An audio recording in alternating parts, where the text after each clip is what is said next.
tidak pernah memikirkan betapa besar budi orang tua kepada kita. Terhadap orang tua tidak hormat.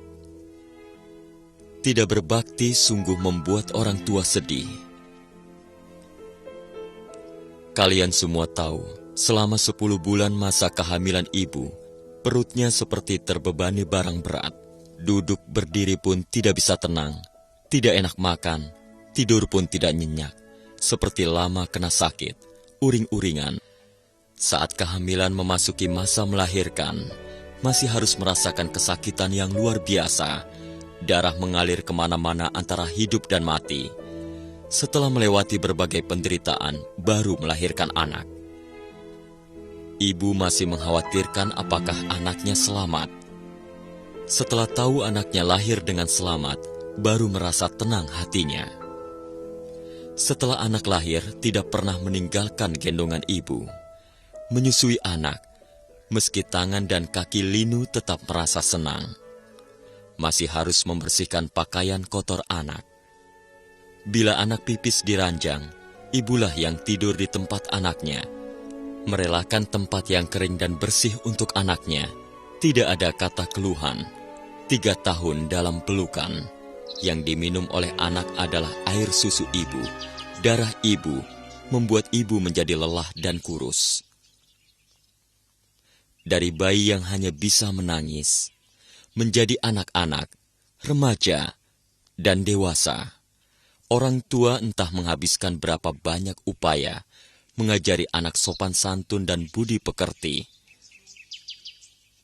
Setelah anak tumbuh dewasa, orang tua masih sibuk mempersiapkan pernikahan anaknya, mempersiapkan dana mendukung usaha anaknya, agar anak bisa lebih cepat menikah dan mandiri.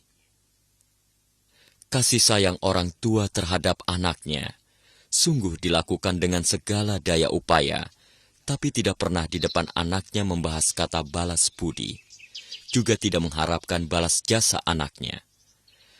Saat anaknya sakit, orang tua menjadi lebih khawatir. Seringkali karena khawatirkan anaknya, malah menimbulkan penyakit pada diri sendiri. Menunggu hingga anaknya kembali sehat. Penyakit cemas di hati ibu baru bisa berangsur-angsur pulih.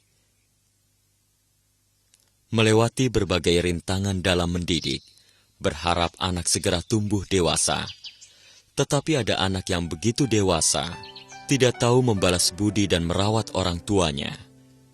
Ajaran orang tua tidak digubris atau ditentang. Sampai-sampai melotot seperti musuh.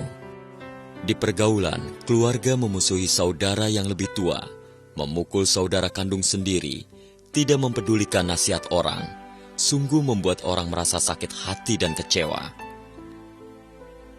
Meski berpendidikan, tapi tidak mendengarkan wejangan para tetua.